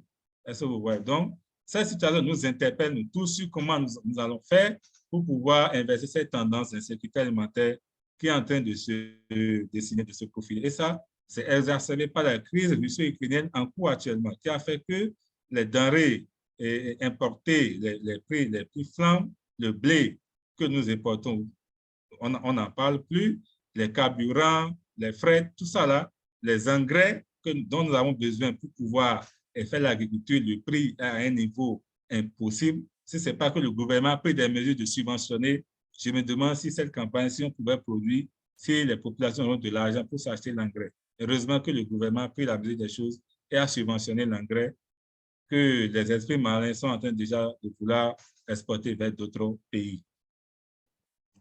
Alors, excusez-moi, l'écran se bloque, je suis obligé de faire des gymnastiques avant de revenir. Cette analyse étant faite, il faut quand même communiquer les résultats. Et comment nous communiquons les résultats? Nous utilisons un certain nombre de canaux, et notamment des fiches. Il y a des fiches de communication qui sont élaborées et qui concernent, c'est ça qu'on appelle une fiche grand public. C'est-à-dire cette fiche peut être partagée à tout le monde. Je crois que M. qui est en ligne, on a partagé cette fiche avec lui. Normalement, ça devrait être partagé avec vous aussi. Nous avons une deuxième fiche qui est la fiche décideur. Cette fiche-là, c'est une fiche qui est adressée uniquement aux autorités et aux partenaires qui peuvent prendre des décisions pour pouvoir apporter la réponse. Ça donne de façon plus concise les résultats, ça les présente et ça fait des recommandations. Ça propose des recommandations aux autorités pour pouvoir sortir les populations d'insécurité alimentaire. Et le troisième produit, c'est le rapport d'analyse, qui est un rapport classique qu'on élabore à l'issue de tout atelier. Donc, voilà un peu les produits du CH. Alors, pour pouvoir y arriver à travers notre système d'alerte précoce, il y a certaines difficultés auxquelles nous sommes confrontés et je voudrais partager quelques-unes de ces difficultés avec vous et exprimer les besoins par rapport à ça. Vous êtes des OSC, vous êtes des partenaires. Normalement, cet outil est le vôtre. Vous devez normalement contribuer pour que cet outil puisse avoir des données, des indicateurs pour pouvoir alimenter l'analyse et aussi, dans le cadre du fonctionnement de la cellule nationale du cadre harmonisé, comment nous nous organisons pour que cette cellule fonctionne. Alors, nous avons, par exemple, la réalisation des études de référence des zones de moyenne d'existence. Nous avons bien 10 zones de moyenne d'existence qui ont été, disons, définies et les profils devraient être élaborés. Mais pour le moment, nous n'avons élaboré que 4 profils au niveau des zones de moyenne d'existence. Les zones de moyenne d'existence, c'est des zones qui sont plus ou moins homogènes concernant un certain nombre d'aspects sur les moyens d'existence. Donc, nous en avons élaboré 4. Il reste 6 zones qui n'ont pas de profil. Or, c'est quand la zone a un profil qu'il faut aller collecter des données pour connaître la situation de l'insécurité alimentaire au niveau de cette zone-là. Nous avons aussi la réalisation des enquêtes HEA, analyse de l'économie des ménages en période session CH. Comme je l'ai dit tantôt, l'un des indicateurs de consommation alimentaire, c'est l'indicateur HEA. Mais ça se fait à travers une enquête, comme je l'ai dit. Mais cette enquête n'est pas mouse. C'est une enquête très simple, mais ça nécessite des ressources pour aller sur le terrain, implémenter mettre en œuvre la méthodologie et avoir des données pour pouvoir calculer les indicateurs de ce groupe d'indicateurs. Nous avons aussi la réalisation des enquêtes nutritionnelles périodiques. Normalement, comme l'analyse se fait 2 fois dans l'année, on devait réaliser 2 enquêtes dans l'année, puisque les indicateurs du CH, notamment les indicateurs concernant les résultats primaires et secondaires, c'est-à-dire les résultats de la sécurité alimentaire, normalement, pour les utiliser, ça ne doit pas faire plus de 3 mois. C'est-à-dire, si je fais la collecte aujourd'hui, je dois pouvoir calculer les indicateurs et les utiliser dans l'intervalle de 3 mois. Si ça dépasse 3 mois, ces données, ces indicateurs deviennent caduques. Je dois repartir encore sur le terrain pour pouvoir collecter d'autres données. C'est ça qui permet de dire que la situation que vous avez présentée est réelle, puisque les données que vous avez collectées, les indicateurs ne datent pas de plus de 3 mois. Si c'est plus de 3 mois, alors là, vous ne pouvez pas les utiliser comme résultats de sécurité alimentaire, les résultats primaires et secondaires. Vous pouvez à la limite les utiliser comme des facteurs contributifs pour faire l'analyse. Nous n'avons pas les moyens de connaître ces enquêtes 2 fois dans l'année, donc nous sommes tous interpellés, les OSC et d'autres partenaires, sur comment nous nous organisons pour faire des enquêtes afin de pouvoir alimenter cet outil régional dont les résultats sont publiés partout dans le monde entier. Pas plus tard que ce matin, j'ai écouté encore sur RFI, les résultats du CH ont été présentés par une structure en France et qui intervient dans le domaine de la sécurité alimentaire. Nous avons également comme besoin d'actualiser les normes de consommation alimentaire. En effet, pour pouvoir dire qu'une commune a une situation meilleure en matière de pollution, si cette commune dégage des excédents alimentaires, mais si la commune est déficitaire en produits alimentaires, il y a des normes de consommation qu'il faut appliquer. Mais ces normes, telles que nous les avons, ont été calculées depuis plus de 30 ans, depuis 1984, je crois, 1986, à travers une enquête à l'échelle nationale, que ces normes ont été définies. On dit qu'actuellement, je ne sais pas, à Bané-Kouara, on consomme, je ne sais pas, 1 kilo de sorgho, ou bien 2 kilos par an. Est-ce qu'actuellement c'est le cas?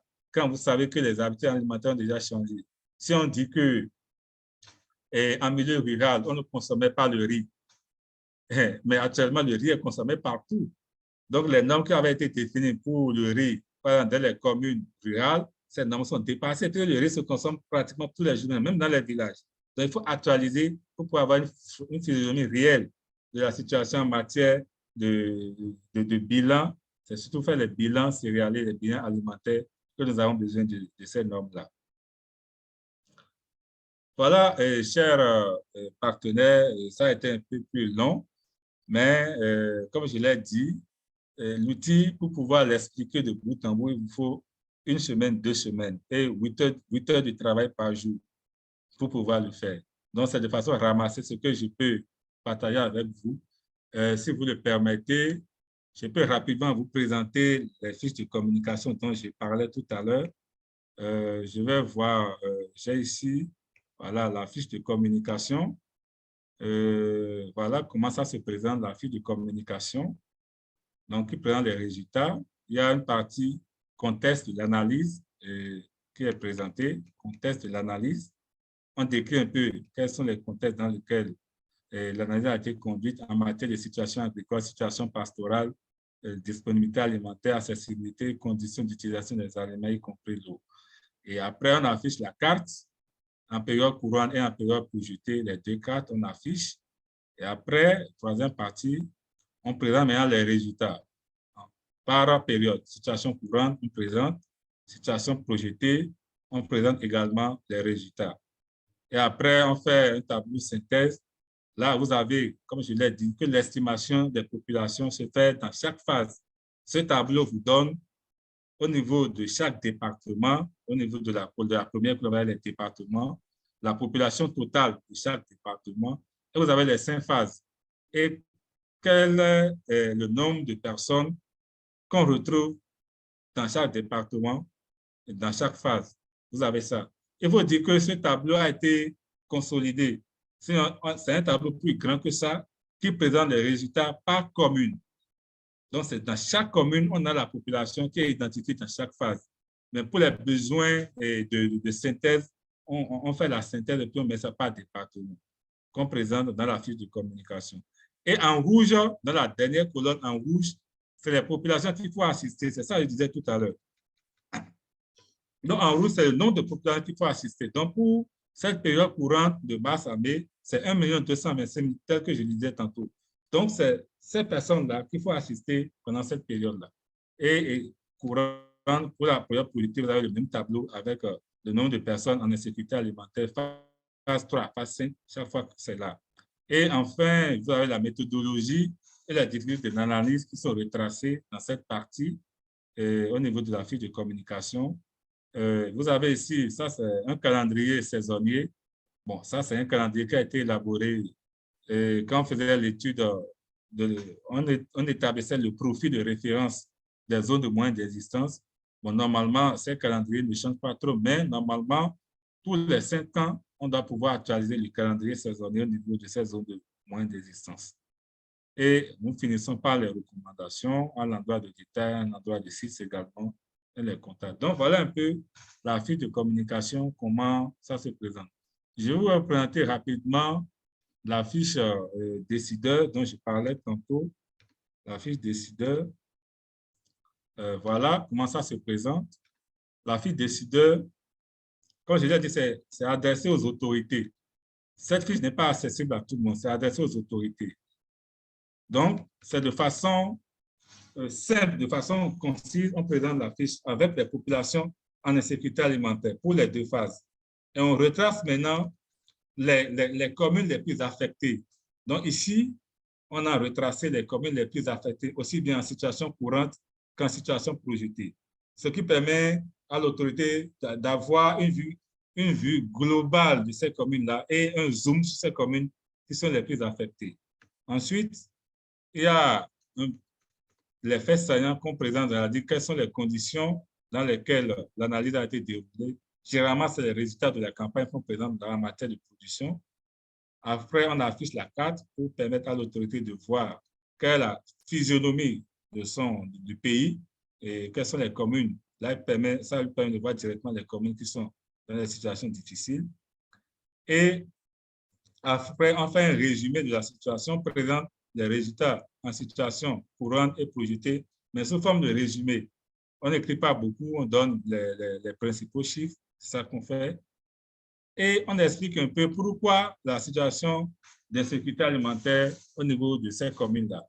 Donc, on essaie de dire un peu quelles sont ces causes. Ici, par exemple, on dit que c'est les déficits de production, que c'est la récurrence des événements tels que les inondations, la sécheresse, ainsi que le niveau élevé des prix, ainsi de suite, pour informer l'autorité des facteurs qui expliquent ces résultats. Et après, on prend les recommandations telles que ça a été fait, puis on finit par la partie de méthodologie. Donc, là, vous allez voir que la fiche décideur, c'est 2 pages. Or, la fiche de communication, c'est 4 pages. Donc, c'est un peu plus succinct, la fiche de décideur. Donc, voilà, chers partenaires, ce que, disons, la quintessence de ce que j'ai retenu pour partager avec vous. Des questions, des questions pourraient permettre peut-être d'approfondir certains aspects, puisque l'on ne pourra pas tout faire en si peu de temps. Merci beaucoup.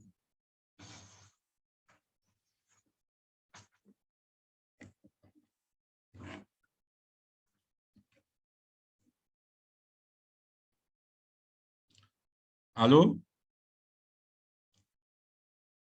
Allô? Wow. Allô?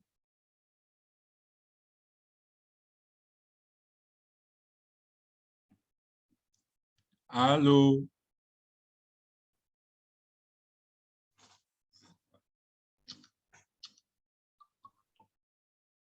Allô, Monsieur Guy.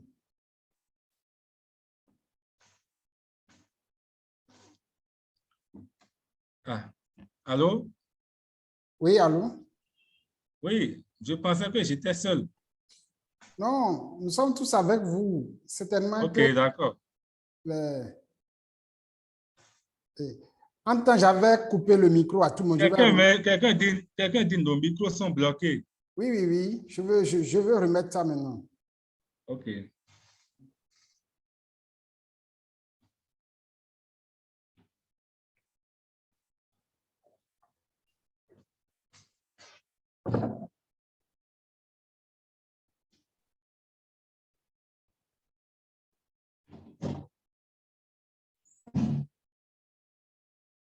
Voilà, c'est fait maintenant. OK. Merci infiniment, mon cher ami, mon cher frère Dominique, pour cette excellente communication. Je croyais que je connaissais quelque chose en caramonisé. Je me rends compte que je dois encore revenir à ton école. Donc, ça, c'est que tu es un nouveau disciple. Merci infiniment. Merci pour la flexibilité. On aurait pu écouter aussi le professeur Évariste Gounou, mais je sais que il est pris dans ses nouvelles fonctions à Abomey, parce que cette négociation a commencé avec lui au moment où juste on l'a nommé. Et pourtant, le dossier a continué jusqu'au bout, surtout quand on a pu saisir le ministre pour solliciter la participation du CT-SATSA. Merci infiniment pour ton application et pour cette très belle présentation.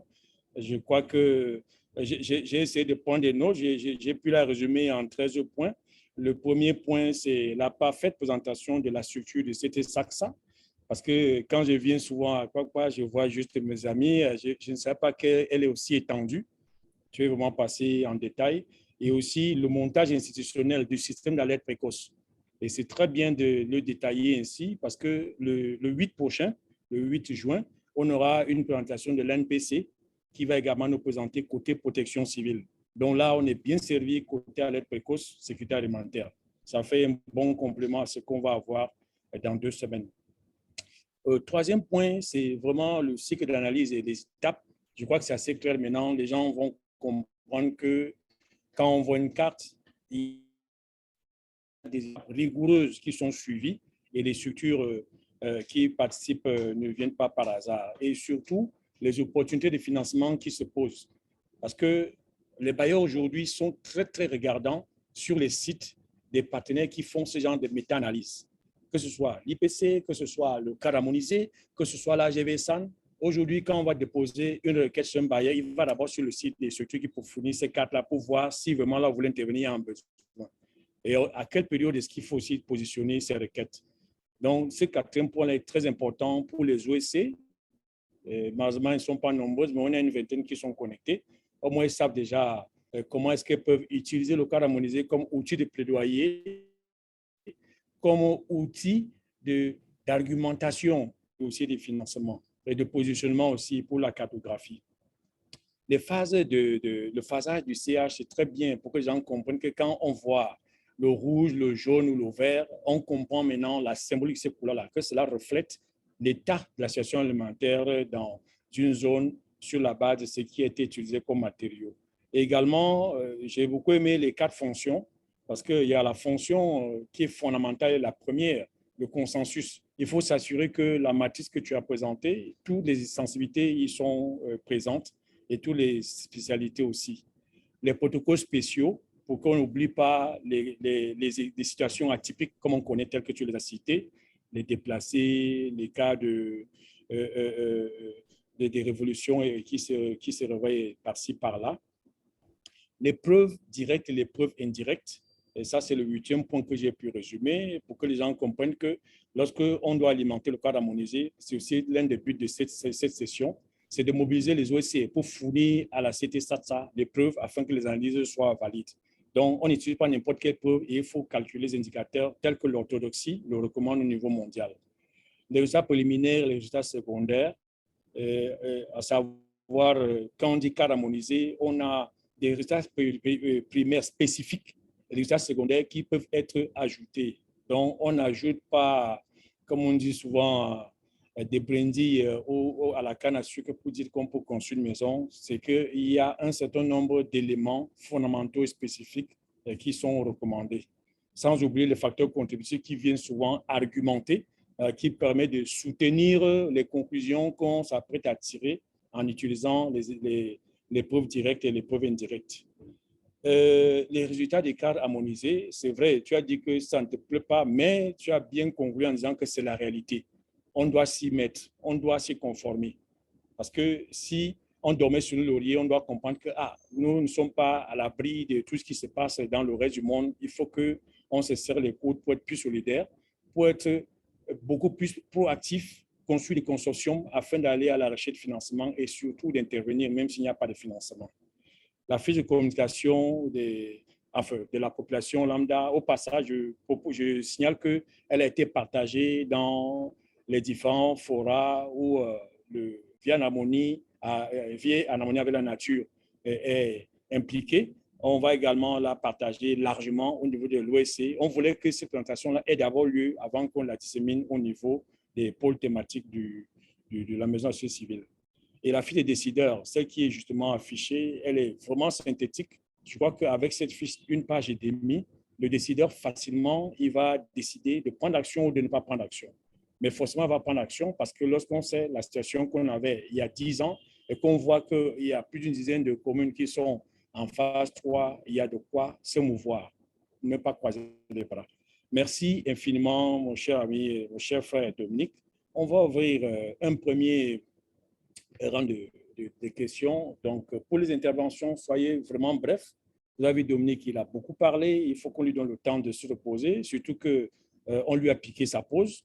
Donc, il faut qu'on essaie d'absorber le minimum d'énergie qui lui reste encore, mais que cela soit bénéfique pour tout le monde.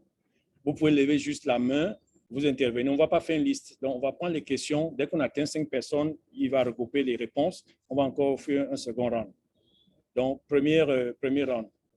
Questions, commentaires, à vous.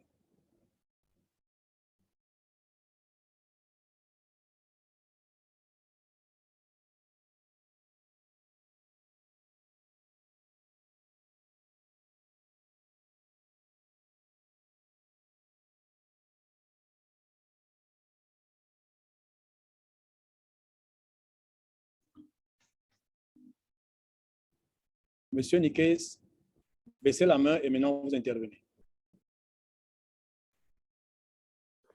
Merci beaucoup pour la présentation. Je vais être bref et rapide. C'est par rapport aux résultats, la publication des résultats, la dissémination des résultats. C'est vrai que en fin de compte, on ne nous a pas présenté par commune. Or, la plupart des interventions en sécurité, de lutte contre la sécurité alimentaire maintenant, c'est par commune. Je voudrais savoir si, Dominique, que je salue au passage, peut nous dire qui est-ce qu'il y a une dissémination au niveau des communes, parce que nos autorités communales reçoivent tout ce qu'il y a comme partenaires qui viennent pouvoir intervenir, mais eux-mêmes, ils ne connaissent pas si tant la situation de leur propre commune pour pouvoir opiner ou même réorienter ces interventions-là. Voilà ma première question. Ma deuxième question, je ne sais pas s'il y a un cadre qui permet, j'ai compris que beaucoup de personnes interviennent dans le cadre harmonisé, mais est-ce qu'il y a une forme de décentralisation pour permettre à tous ceux qui ont comme ONG qui interviennent de donner les rapports, quitte à ce que ceux-là reversent ça au cadre harmonisé? Merci beaucoup. OK, merci beaucoup. Suivant. Vous pouvez couper le micro, Niquez. Voilà. Suivant.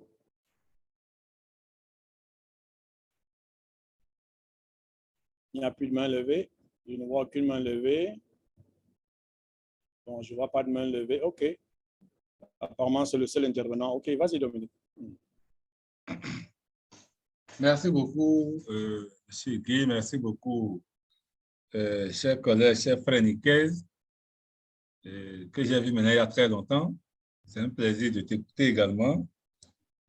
Par rapport à la première question, oui, je l'ai dit, les résultats sont disponibles par commune, puisque l'unité d'analyse du cadre harmonisé pour le Bénin, c'est la commune. Donc, toutes les analyses, en tout cas, tous les indicateurs sont calculés par commune et l'analyse se fait au niveau de la commune. Donc, à la fin du processus, on arrive à estimer des populations par commune. Donc, le tableau qui présente tous ces résultats par commune existe. Peut-être que je pourrais partager ça avec vous après. Donc, vous pouvez utiliser ce tableau-là et vous allez voir au niveau des communes qui vous concernent, mais qui vous intéressent, quel est le nombre de personnes qui se retrouvent dans chaque phase. Donc, dans les 5 phases, vous avez les populations qui ont été classées. Et à la fin, on fait la somme des populations classées en phase 3 à 5. C'est là qu'il faut expliquer aux autorités communales que ce sont les populations en phase 3 à 5. C'est surtout sur ces populations qu'il faut se concentrer d'abord. C'est ces populations qui nécessitent des appuis d'urgence. Les autres, il faut les renforcer pour pouvoir leur permettre d'être plus résilients. Mais de la phase 3 à la phase 5, comme je l'ai dit, c'est des actions immédiates qu'il faut mettre en œuvre.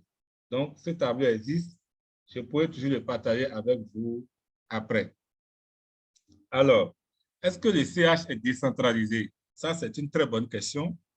Nous avons mené beaucoup de réflexions par rapport à ça. Et malheureusement, ce n'est pas encore une réalité au Bénin parce que pour décentraliser le CH, vous avez besoin de ressources.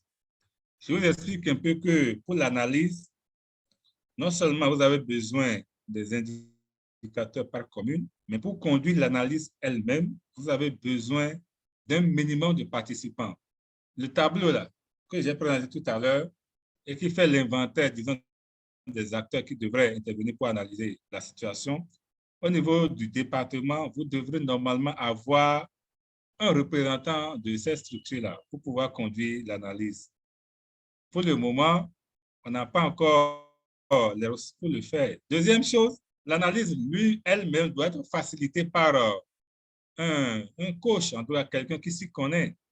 Donc, si vous imaginez, on doit déployer l'analyse à la même période dans nos départements ou bien dans nos communes, on aura besoin de combien de coachs? Pour le niveau national, la cellule nationale du cadre harmonisé bénéficie de l'appui de la région.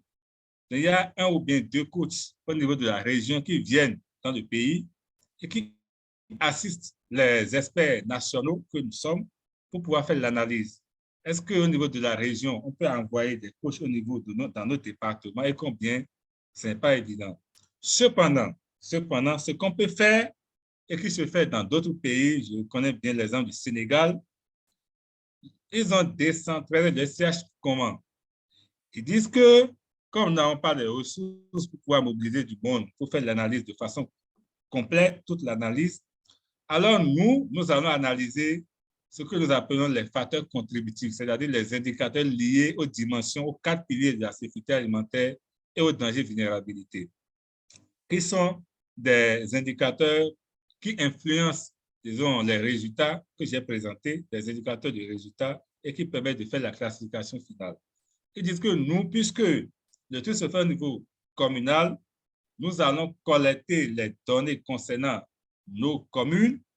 Puisque nous sommes déjà sur place, nous allons inviter, disons, les sectoriels qui sont représentés dans la commune. Et puisque c'est les données de la commune, nous pouvons les analyser. Ce n'est pas des données d'enquête, je l'ai dit, des facteurs contributifs. C'est des rapports d'enquête, c'est des rapports de suivi, c'est ça. Nous allons les analyser nous-mêmes et dire, bon, ce que toi tu as fourni, est-ce que c'est vrai? Si ce n'est pas vrai, on peut vérifier sur place. On peut aller à côté, on peut aller demander qui a collecté, ou bien on peut aller sur le terrain immédiatement vérifier. Ça, c'est chose vérifiable. Donc, c'est ce qu'ils ont fait. Et c'est ça qu'on peut essayer de faire chez nous, c'est-à-dire décentraliser en analysant d'abord les facteurs contributifs qui prennent du temps. Quand vous serez invité pour faire l'analyse des facteurs contributifs, ça prend énormément de temps. Donc, ils arrivent à le faire au niveau de chez eux, l'unité, en tout cas, le plus petit, c'est le département. Ils arrivent à le faire au niveau du département.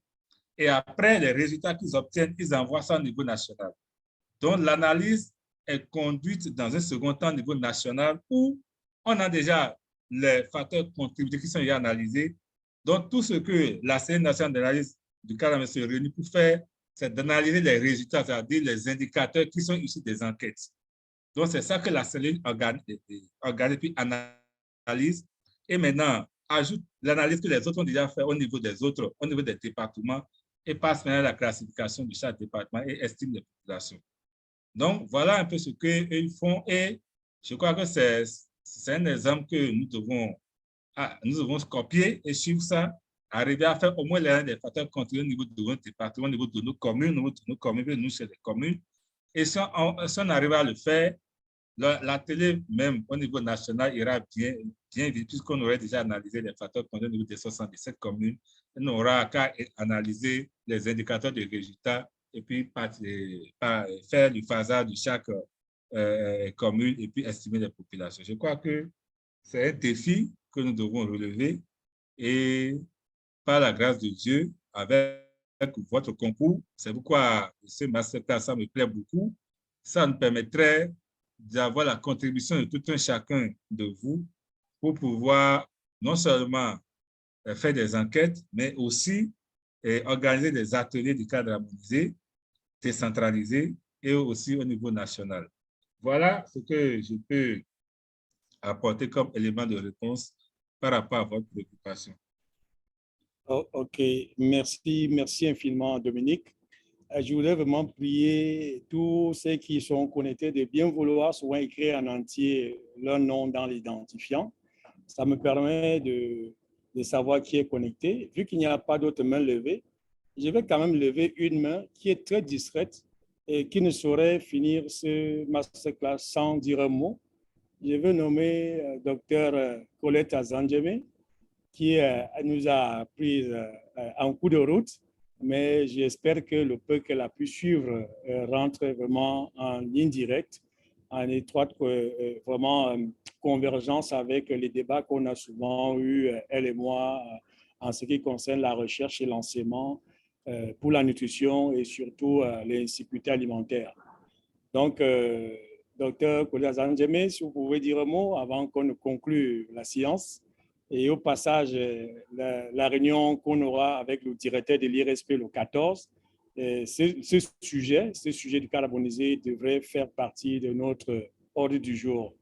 Donc, je crois que vous avez une idée de ce dont on aura à discuter le 14, tel que c'est convenu à l'IRSP. Alors, docteur, dites-nous un mot et comme ça, on va conclure.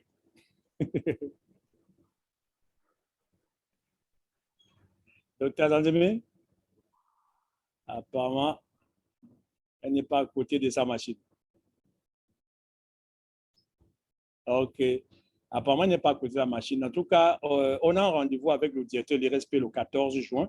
On devrait discuter justement des deux points que tu as évoqués, Dominique, au niveau des besoins. Parce que, comme je l'avais dit, nous, on veut se concentrer au niveau de la commune de Bopa, pardon. Donc, on verra avec l'IRSP et d'autres partenaires comme l'Université nationale d'agronomie de Kétou, comme la FSA, d'Abomey Calavi, comment est-ce qu'on peut réunir les forces afin de générer le maximum d'indicateurs, au moins une fois tous les semestres, et pour alimenter la base de données au niveau de la nutrition et la sécurité alimentaire. Donc, voilà un peu dévoiler en partie certains éléments d'action qu'on a essayé de prendre après l'analyse du cadre harmonisé de mars. Alors, s'il n'y a plus de questions, je vais humblement demander à... Oui, monsieur. Allô? Oui, Dominique, si tu peux dire encore... Une question dans le chat. J'ai vu une question dans le chat. Allô? Ah, d'accord. Oui. J'ai vu une question dans le chat, là. Il y a quelqu'un qui demandait, je crois que Taria Fanou, quelle institution s'occupe de la mise en place du CH au Bénin? Bon, je peux comprendre par là quelle structure, disons, implémente l'outil au Bénin. C'est comme ça que je comprends la question. Oui. Il faut dire que c'est la cellule, c'est la CT-SACSA, la cellule en charge de la sécurité alimentaire qui assure la mise en œuvre du CH au Bénin. Mais pour y arriver, la cellule a mis en place, tel que la méthodologie l'a recommandé, ce que nous appelons la cellule nationale d'analyse du cadre harmonisé. C'est une cellule qui est composée des ministères sectoriels qui interviennent dans le domaine de la sécurité alimentaire, des ONG, non, des OSC en général, et des bailleurs de fonds, des PTF, bref, tout un conglomérat de structures qui interviennent dans le domaine de la sécurité alimentaire. Donc, c'est cette cellule nationale du cadre harmonisé qui, disons, fait l'analyse sous la coordination de la CT-SACSA de la cellule. Donc, c'est la cellule qui coordonne ça et qui publie les résultats. Donc, voilà la réponse que je peux apporter par rapport à la structure qui implémente l'outil cadre harmonisé au Bénin. Merci. OK. Bon, je propose en même temps que si tu as un dernier mot qui t'est venu en tête, tu peux le dire. Comme ça, après, on va donner la parole à la ressource civile pour conclure. D'accord. le temps est un peu avancé. Si tu as quelques mots encore, tu vas ajouter à la présentation. À toi, Dominique. Ouais, merci beaucoup, M. Guy. Et il y a des choses que je voudrais dire avant de remercier, disons, toute l'assistance. Les résultats du cadre harmonisé, c'est vrai, personne n'a posé la question. Normalement, on a dit il faut, quand les populations sont identifiées en phase 3 à 5, il faut aller les assister. Mais comment nous faisons pour les assister? Il y a ce que nous appelons le ciblage des populations et qui doivent bénéficier de cette assistance. Pour le moment, nous avons encore du chemin à faire par rapport à ça. Pour le moment, ni la CT-SACSA ni la cellule nationale du cadre harmonisé n'arrivent à faire le ciblage des personnes. C'est-à-dire, je donne l'exemple, dans la commune de Bopa, nous avons identifié 1000 personnes en insécurité alimentaire, phase 3 à 5. Mais qui sont ces personnes-là? Est-ce que c'est Jean? Est-ce que c'est Pierre? Est-ce que c'est Jacob? On ne sait pas. Donc, c'est également l'une des faiblesses que nous avons pour dire, bon, nous avons peut-être mobilisé des ressources, mais on va sur le terrain, à qui il faut s'adresser, à qui il faut donner ça. Donc, la question de ciblage se pose aussi avec nous. Donc, au cours de peut-être de nos prochaines rencontres, nous allons peut-être discuter de ces aspects-là pour voir comment nous allons arriver à faire le ciblage de ces populations afin que les actions qui sont prévues aillent directement à ces populations. Je finirai en remerciant tous les participants, tous ceux qui ont bien voulu écouter, disons, cette communication. Et ce n'est que la première. Ce n'est que la première. On va peut-être, avec le temps, organiser d'autres séances, cette fois-ci de façon plus détaillée, ou bien faire des sessions carrément pour aller pas à pas pour que l'outil puisse être bien compris. Parce que je me rends compte que le CH, moi-même, quand j'ai suivi ça pendant une semaine la première fois, je n'ai pas retenu grand-chose. Il faut suivre le CH 3, 4 fois au moins avant de pouvoir retenir la substance. C'est un outil complexe et simple à la fois. Donc, on ne peut pas en 2 heures dire qu'on a maîtrisé, mais qu'on a compris beaucoup de choses. Les prochaines étapes nous permettront d'approfondir certains aspects et certainement d'affermir cette collaboration que nous avons avec les OSC.